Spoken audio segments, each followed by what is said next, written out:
नमस्कार दोस्तों, एक और बहुत बेहतरीन क्वेश्चन, कैश बजट। देखिए, कैश बजट सबसे ज़्यादा आता है इस चैप्टर से, इसलिए आपको नंबर 1 पर कैश बजट की तैयारी करनी चाहिए, नंबर 2 पर फ्लेक्सिबल बजट की तैयारी करनी चाहिए, और फिर बाकी और दूसरे प्रोडक्शन वाले, मटेरियल वाले आप बजट बाद में 1-2 बार देख सकते हैं। तो सबसे ज़्यादा इम्पॉर्टेंट जिसको बोलते हैं, यानी कि मोस्ट इम्पॉर्टेंट है हमारा कैश बजट, बजटरी कंट्रोल के चैप्टर से। ये जो है ये आपके फाइनेंशियल मैनेजमेंट के अंदर भी आता है, आपके मैनेजमेंट अकाउंटिंग के अंदर भी आता है, कई जगह ये चीज़ हमें देखने को मिलती है, ये टॉपिक। तो दोस्तों, आपको इस चैप्टर को, इस क्वेश्चन को बहुत ध्यान से देखना है, ये आपके बहुत सब्जेक्ट्स में काम आने वाला है। और हाँ, अगर आप दोस्तों चैनल पर नए तो सब्सक्राइब कीजिए, बेल आइकन भी प्रेस कीजिए ताकि नई नई वीडियोज़ आपको तुरंत मिलती रहे। मैं हूँ आपका दोस्त अशोक कुमार, आप देख रहे हैं अपना यूट्यूब चैनल एडुट्रिक्स।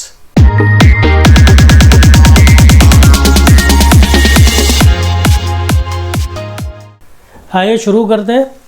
शुरू करने से पहले मैं आपको बता दूं भाई, एडुट्रिक्स की एप्लीकेशन है, इसे डाउनलोड कर लेना।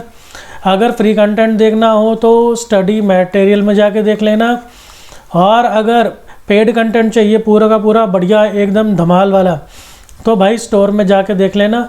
बहुत सस्ते कीमत पर आपको जो है पूरा का पूरा PDF, वीडियो, थ्योरी, प्रैक्टिकल सब मिल जाएगा। तो अब देख लेते हैं हमारा क्वेश्चन क्या कहता है। A company is expecting to have ₹30,000 cash in hand on 1 January 2022।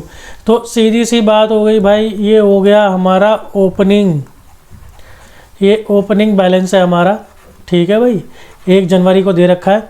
And it requires you to prepare cash budget. तुम्हें कैश बजट बनाने को बोल रहा है 3 महीने के लिए, जनवरी से मार्च, जनवरी फरवरी मार्च, और भी कुछ ये आपको इन्फॉर्मेशन दे रखी है। देखिए, नवंबर, दिसंबर, जनवरी, फरवरी, मार्च, लेकिन बनाना किस किस का है? बनाना सिर्फ जनवरी से मार्च का। तो देखिए, आपको जनवरी बनाना है, आपको फरवरी बनाना है, आपको मार्च बनाना है, आपने ये वाले बनाने हैं बस। लेकिन फिर आप सोचोगे कि ये फालतू के क्यों दे रखे हैं, क्योंकि इनका डाटा इस्तेमाल होगा। कैसे होगा आप देख लेंगे। सेल्स दे रखी है आपको, परचेज दे रखी है, और कुछ खर्चे आपको यहाँ पर दे रखे हैं। अच्छा जी, अब देखते हैं कि पेमेंट या रिसिप्ट के लिए क्या क्या नियम बने हुए हैं यहाँ पे। Additional information, period of credit allowed by supplier is 2 month. हमारे जो सप्लायर हैं, हमारे सप्लायर वो हैं जो हमें माल सप्लाई करते हैं, यानी जो हमें माल बेचते हैं, यानी हम जिनसे माल खरीदते हैं। तो ये हमारे कौन हो गए? ये हमारे हो गए क्रेडिटर। तो भाई क्रेडिटर्स हमें 2 महीने का उधार दे रहे हैं, सीधी सी बात ये है, यानी 2 महीने के बाद हमको पेमेंट करनी है। अच्छा जी, तो क्रेडिटर्स का हमारा 2 मंथ्स का है, ये हम लिख लेते हैं, ठीक है भाई।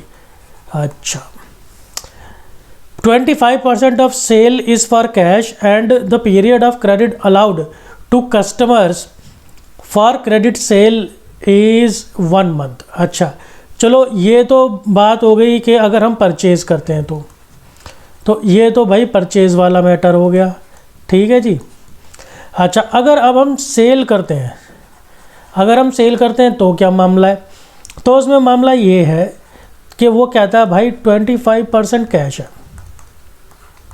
इसका मतलब जितने की भी सेल हुई उसकी 25% की पेमेंट तो उसी महीने मिल जाती है, यानी कि तुरंत ही मिल जाती है। 1 लाख रुपए हमने सेल करा, 25,000 रुपये अभी मिल जाएंगे।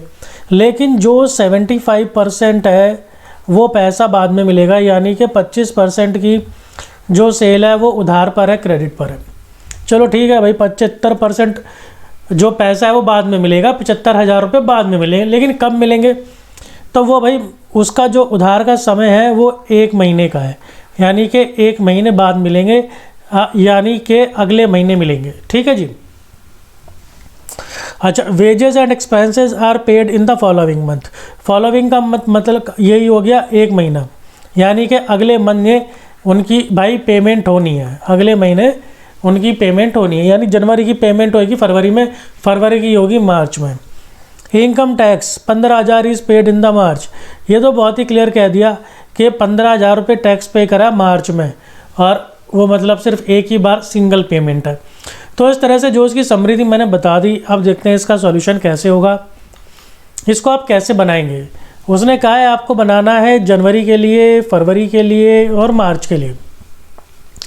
तो शुरुआत करेंगे मोटा मोटी मैं आपको बताऊं ओपनिंग बैलेंस से, फिर इसके अंदर हम कुछ रिसिप्ट्स हैं वो हम इसके अंदर ऐड कर देंगे, फिर इसमें कुछ पेमेंट्स हैं वो हम माइनस कर देंगे और हमारे पास आ जाएगा फिर क्लोजिंग बैलेंस। सिंपल सी बात है।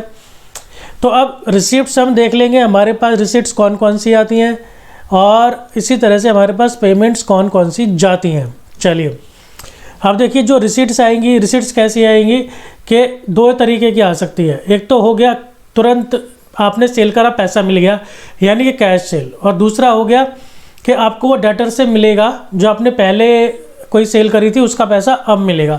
तो इस तरह से आपको कैश सेल और कलेक्शन फ्रॉम डेटर ये दोनों तरह की जो सेल से आने वाला पैसा है वो आपको लिखना है अलग अलग।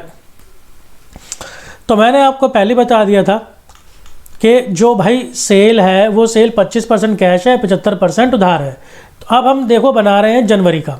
अब ध्यान से सुनना मैं इसको कैसे करने जा रहा हूँ।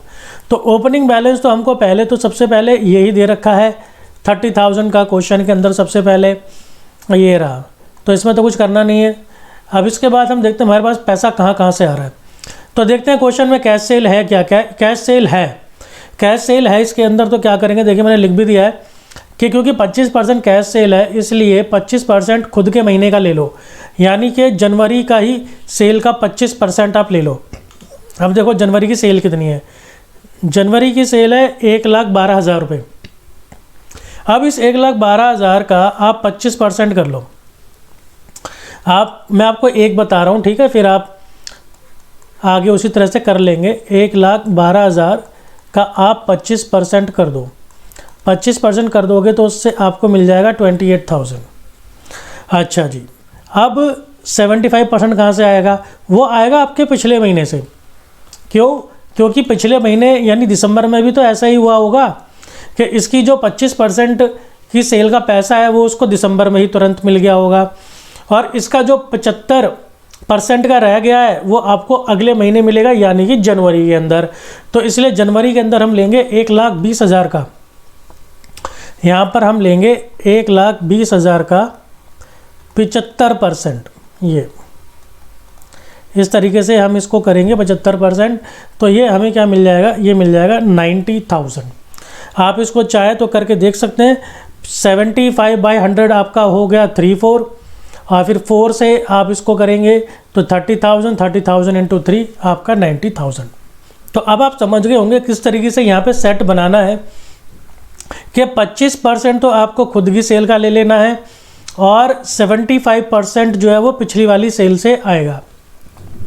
तो इसी तरीके से आप अपने ये फरवरी वाला भी बना सकते हैं और इसी तरह से आप ये मार्च वाला भी बना सकते हैं। अब चलते हैं पेमेंट्स की तरफ। तो देखते हैं भाई सबसे पहला क्रेडिटर को पेमेंट कैसी जा रही है। क्रेडिटर को पेमेंट जा रही है 2 महीने वाली। क्रेडिटर का मामला हो गया परचेज वाला मामला।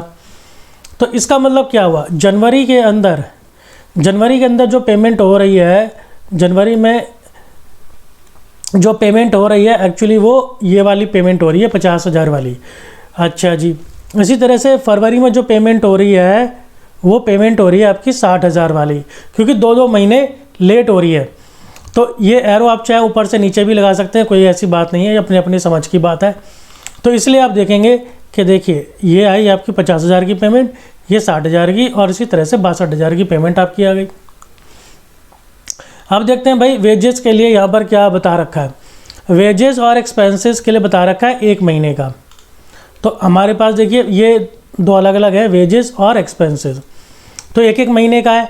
तो यानी जो जनवरी है, जनवरी के अंदर पेमेंट जाएगी ये 10,000 वाले की, और ये जाएगी इस वाले 8,000 की। चलो यहाँ तो अमाउंट सेम हो गया, कोई बात नहीं। लेकिन फिर इसी तरह से फरवरी में पेमेंट जाएगी ये वाले 8,000 की, और इसी तरह से मार्च में पेमेंट जाएगी ये वाले 9,000 की। तो इस तरीके से इसमें 1-1 महीने का लेट है। तो अब आप अगर देखेंगे तो देखिए ये 10,000, 12,000 और फिर ये 12,000 है ना वेजेस का, और फिर इसी तरीके से 8,000, 8,000 और 9,000 यहाँ पे चल गया। देखिए वेजेस का देखिए 10, 12, 12। देखिए वेजेस का देख लेते हैं, ये वाले 10 की पेमेंट यहाँ, फिर ये वाले 12 की पेमेंट यहाँ पर, और फिर इसी तरह से ये वाले 12 की पेमेंट यहाँ पर। ठीक है, हो गया 10, 12, 12। चलिए, तो ये भी हो गया। अब इनकम टैक्स, इनकम टैक्स का मैंने कहा था आपको कि वो सिर्फ एक ही बार की पेमेंट हो रही है, सिंगल पेमेंट, और वो हो रही है आपकी मार्च में। तो मार्च में ये आपकी सिंगल पेमेंट आ गई 15,000 रुपये। अब देखिए इनका टोटल आपने ये सारा कर लिया, इन वालों का टोटल आपने ये कर लिया। स्टार्टिंग में मैंने आपको कहा था कि जो टोटल रिसीट्स है इसमें से हम माइनस कर देंगे टोटल पेमेंट्स। तो जब हमने 1,48,000 में से 68,000 माइनस किया तो हमें ये क्लोजिंग बैलेंस मिल गया 80,000 का। ठीक है जी। अब देखो, अब ये जो 80,000 का बैलेंस है ये जनवरी के लिए क्लोजिंग है, लेकिन वो फरवरी के लिए ओपनिंग है। फिर आप चलाएंगे फरवरी वाले को, ये आपने फरवरी वाला चलाया है ऐसे करके। फिर इसी तरह से आपको मिल गया 1,14,000 क्लोजिंग फरवरी का। अब जो इसका क्लोजिंग है वो बन जाएगा इस वाले का ओपनिंग, और फिर इस तरीके से इस लास्ट वाले क्लोजिंग पे हमारा क्वेश्चन फिनिश हो जाएगा। तो यानी आप तीनों एक साथ नहीं बना सकते, आप तीनों की एंट्री ज़रूर कर सकते हैं, आप इतने हिस्से की एंट्री तो ज़रूर कर सकते हैं एक साथ, लेकिन आपको हर बार ये अमाउंट चाहिएगा होगा, तभी आप इसको पूरा कर पाएंगे फरवरी वाले को, और तभी आप मार्च वाले को पूरा कर पाएंगे। तो दोस्तों ये कैश बजट का क्वेश्चन था, कैसा लगा कमेंट करके ज़रूर बताइएगा। मैक्सिमम शेयर कीजिए, वीडियो को लाइक कीजिए पसंद आए तो। इसी तरह से जुड़े रहिए, मिलता हूँ आपसे अगली वीडियो में। धन्यवाद।